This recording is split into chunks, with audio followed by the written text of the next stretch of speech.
ہم نے آنکھوں سے دیکھا نہیں ہے مگر ان کی تصویر سینے میں موجود ہے. جس نے لا کر کلام الہی دیا، جس نے لا کر کلام الہی دیا، وہ محمد مدینے میں موجود ہے. ہم نے مانا کہ جنت بہت ہے ہنسی، ہم نے مانا کہ جنت بہت ہے ہنسی. چھوڑ کر ہم مدینہ نہ جائے کہیں، یوں تو جنت میں سب ہے مدینہ نہیں. یوں تو جنت میں سب ہے مدینہ نہیں، اور جنت مدینے میں موجود ہے.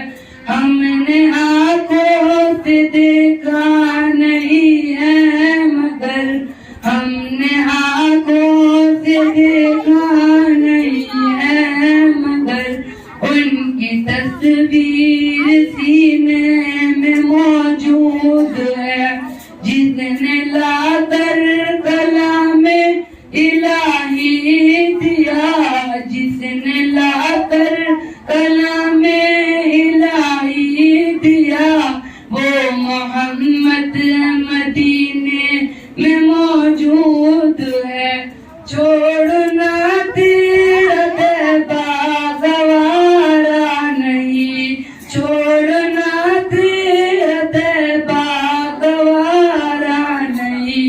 ساری دنیا میں ایسا نظارہ نہیں، ایسا منظر زمانے نے دیکھا نہیں، ایسا منظر زمانے نے دیکھا نہیں، جیسا منظر مدینے میں موجود ہے.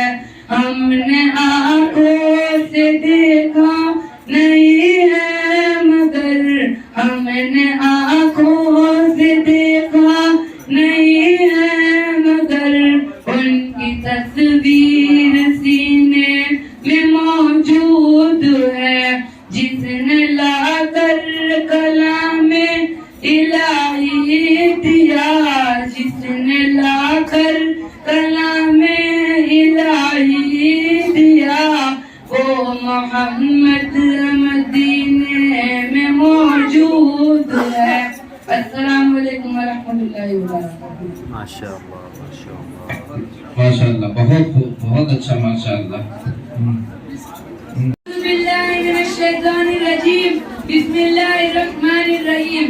ولا تهنوا ولا تحزنوا وانتم الاعلون ان کنتم مؤمنین. اما بعد، تمہیں کالی گھٹا کا بھی نہیں پہچاننا آیا، تمہیں کالی گھٹا کا بھی نہیں پہچاننا آیا. نشیمن سے دھواں اٹھتا ہے تو کہتے ہو ساون ہے. صدر محترم اور حاضرین مجلس، انسانیت کی خدمت پر کئی بجلیاں گری ہے. وحشت اور بربریت کے ہاتھوں ہی پارا انسانیت کا منہ نوچا ہے. حضرات گرامی، ہر طرف مسلمانوں کی تباہی و بربادی کی گیت گائی جا رہی ہے. ہر سمت مسلمانوں کے حقوق پر ڈاکہ ڈالا جا رہا ہے. ملک کا کوئی گوشہ ایسا نہیں جہاں مسلمانوں کی عزت محفوظ ہو. ہر طرف لوٹ مار، دہشتگردی، تشدد، گریزی، کہیں نااہلی، سواگنوں کی ماں کا سندور اڑایا جا رہا ہے. کئی بچے یتیم کیے جا رہے ہیں، کئی معصوم لڑکیوں کے سروں سے دوپٹہ اچالا جا رہا ہے. غرض یہ ہے کہ زندگی کے ہر میدان میں مسلمان پوری طرح پیٹ رہا ہے اور سوچ رہا ہے کہ مسلمان بستی میں کیوں، مسلمان ذلت رسوائی کی نالیوں میں دیکھنے پر کیوں مجبور ہے. کبھی تو یوں تھا کہ مسلمانوں کی شان و شوکت کا سکہ چاروں عالم میں بیٹھا ہوا تھا. کبھی تو یوں تھا کہ مسلمانوں کی چوتھائی دنیا پر حکمرانی تھی. کبھی تو یوں تھا کہ مسلمان کا نام سن کر کیسر گزرا جیسے جابر بادشاہ کے دن پہلوں میں ایک رہ جاتے تھے. حضرات گرامی، آج کیا بات ہے کہ مسلمان قدم و قدم ذلیل و رسوا ہو رہا ہے. اور مسلمانوں کی تہذیب و تمدن کا مذاق اڑایا جا رہا ہے. آخر کیوں جو سنا کرتے تھے ہنس ہنس کر میرا نظمائے شوق اب میری شکل سے بیدار نظر آتے ہیں. اللہ بھی وہی, اللہ کے لاڈلے رسول کی تعلیمات بھی وہی, اسلام بھی وہی, اسلام کے قوانین و ضوابط بھی وہی, مگر اب ہمارے نالے دل میں اثر کیوں نہ رہا؟ ہماری دعائیں بے اثر کیوں ہوتی جا رہی ہے؟ ہمارے مظلوم بچوں کے جگر جوش جی کے رنگ کیوں نہیں لاتے؟ ہماری ماں اور بہنوں کی کشتیاں آسمانوں کے دروازے کیوں نہیں کھٹکھٹاتی؟ خدا ذوالجلال وقت کی ابراہوں پر سنگ باری کے لیے ابابیل پرندوں کا لشکر کیوں نہیں اتارتا؟ حضرات اکرامی, تاریخ اس بات کی گواہ ہے, واقعات زمانے حال سے چیخ چیخ کر کہہ رہی ہے کہ مسلمان جب تک صحیح معنی میں مسلمان رہے اور وَتَعْتَصِمُوا بِحَبْلِ اللَّهِ جَمِيعًا کا دامن مضبوطی سے تھامے رکھا, تب تک زندگی ہر میدان میں فتح و نصرت سے ہم کنار رہے. اور جب بھی ہم نے اللہ اور اس کے رسول کے حکموں کے خلاف ورزی کی, کثیر تعداد میں بھی ہونے کے باوجود کمزور دشمن کے ہاتھ پھر گئے. علامہ اقبال نے بہت اچھی اور سچی بات کہی ہے, وہ زمانے میں مہذب تھے مسلمان ہو کر اور ہم خوار ہوئے تاریخ پورا ہو کر. حضرات اکرامی, آج ہم پوری دنیا میں لاکھوں نہیں, کروڑوں نہیں, اربوں کی تعداد میں موجود ہے, مگر دنیا کی نگاہوں میں ہماری کوئی اوقات نہیں.